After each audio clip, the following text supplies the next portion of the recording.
జనవరి 26 నుంచి కొత్త ration card ఇచ్చే ప్రక్రియకు సంబంధించి గ్రామాల్లో సర్వే జరుగుతూ ఉంది.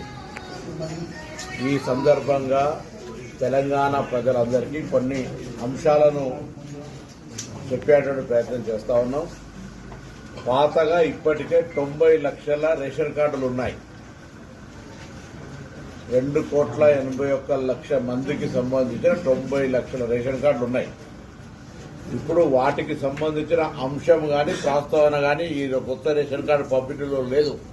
సో 90 లక్షల మందికి సంబంధించిన అంశం చర్చకు రాదు. ఇందులో కొత్తగా ఎవరైతే గత 10 సంవత్సరాలుగా రేషన్ కార్డు కావాలనే ఆలోచనతో తిరుగుతూ ఉన్నారో, కొత్త కుటుంబాలుగా ఏర్పడ్డాయో, పెళ్లిలై పిల్లలై, లేదా ఈ ఇంటి బిడ్డ ఆ ఇంటి కోడలై, ఈ విధంగా లేదా ఈ ఊరాని ఇంకో ఊరికి పోయి అట్లా కొంత మార్పులు చేర్పులకు సంబంధించిన అంశం కావచ్చు, లేదా అర్హత ఉండి, మళ్ళీ చెప్తాను స్పష్టంగా, అర్హత ఉండి కొత్త రేషన్ కార్డు రానటువంటి వాళ్ళందరికీ 10 సంవత్సరాలుగా కొత్త రేషన్ కార్డు కావాలి, నాకు అర్హత ఉంది, ఈ ప్రభుత్వం ఇస్తలేదని నిరాశపడ్డ వాళ్ళందరికీ శుభవార్త. వాళ్ళందరికీ జనవరి 26 వరకు.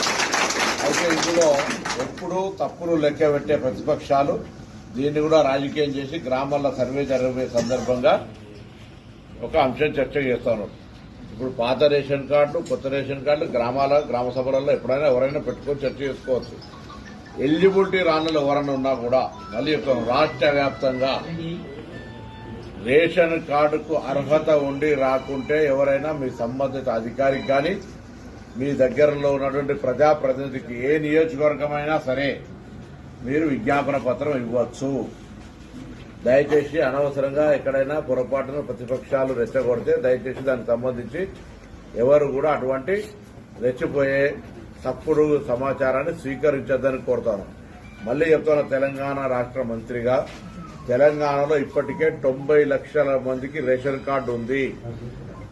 దాదాపు 2,81,00,000 మందికి రేషన్ కార్డులు ఉన్నాయి. వాటికి సంబంధించిన ఎక్కడ కూడా రివ్యూ కానీ, తొలగించడం కానీ, జమ చేయడం కానీ అటువంటిది ఏమి జరుగుతలేదు. ఇప్పుడు కొత్తగా ఎవరికైతే ఎలిజిబిలిటీ ఉండి, మళ్ళీ చెప్తున్నా, ఎలిజిబిలిటీ క్రైటీరియా ఎవరైనా కాదన్నారు కాదు, ఎలిజిబిలిటీ క్రైటీరియా ఉండి ఎవరికైనా రేషన్ కార్డు రాకపోతే వాళ్ళకు రేషన్ కార్డు కోసం మీ దగ్గర ఉన్నటువంటి అధికారిని కానీ ప్రజాప్రతినిధి కానీ నేరుగా కలిసే అవకాశం ఉంది. దయచేసి ఇలా కన్ఫ్యూజన్ అవసరం లేదు.